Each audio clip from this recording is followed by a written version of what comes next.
ನಮಸ್ಕಾರ ಸ್ನೇಹಿತರೆ, ನಮ್ಮ UVR ಪ್ರಾಪರ್ಟೀಸ್ ಕಡೆಯಿಂದ ನಿಮಗೆ ಮತ್ತೊಂದು ಪ್ರಾಪರ್ಟಿ ಸೇಲ್ಗೆ ತಂದಿದ್ದೀವಿ.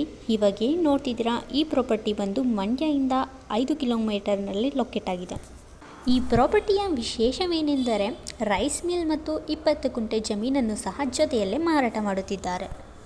ಪ್ರಾಪರ್ಟಿಯ ಲೊಕೇಶನ್ ನೋಡೋದಾದರೆ ಮಂಡ್ಯದಿಂದ 5 ಕಿಲೋಮೀಟರ್ನಲ್ಲಿ ನಾಗಮಂಗಲ ಮುಖ್ಯ ರಸ್ತೆಯ ಬದಿಯಲ್ಲೇ 20 ಗುಂಟೆ ಜಮೀನು ಮಾರಾಟಕ್ಕೆ ಲಭ್ಯವಿದೆ. ನೇರವಾಗಿ ಮುಖ್ಯ ರಸ್ತೆಗೆ ಸಂಪರ್ಕ, ಸಮತಟ್ಟಾದ ನೆಲ, ವಿಶಾಲವಾದ ಪ್ರವೇಶದ ರಸ್ತೆ. ಇದು ಸೈಟ್ ಡೆವಲಪ್ಮೆಂಟ್, ಫಾರ್ಮ್ ಹೌಸ್ ಅಥವಾ ರೈಸ್ ಮಿಲ್ ಎಲ್ಲದಕ್ಕೂ ಉಪಯುಕ್ತವಾಗಿದೆ. ಇನ್ನು ಡಾಕ್ಯುಮೆಂಟ್ ಬಗ್ಗೆ ನೋಡೋದಾದರೆ all clear document, general property, ready for registration. ಈ ಪ್ರಾಪರ್ಟಿಯ ಬಗ್ಗೆ ಹೆಚ್ಚಿನ ಮಾಹಿತಿ ಬೇಕಿದ್ದಲ್ಲಿ ಅಥವಾ ಪ್ರಾಪರ್ಟಿನ ವಿಸಿಟ್ ಮಾಡಬೇಕಿದ್ದಲ್ಲಿ ಕಾಂಟ್ಯಾಕ್ಟ್ UVR ಪ್ರಾಪರ್ಟೀಸ್ 7411322188. ಇದೇ ರೀತಿ ಹೆಚ್ಚಿನ ವಿಡಿಯೋ ಬೇಕಿದ್ದಲ್ಲಿ ನಮ್ಮ ಪೇಜನ್ನು ಫಾಲೋ ಮಾಡಿ, ಲೈಕ್ ಮಾಡಿ, ಶೇರ್ ಮಾಡಿ, ಸಬ್ಸ್ಕ್ರೈಬ್ ಮಾಡಿ.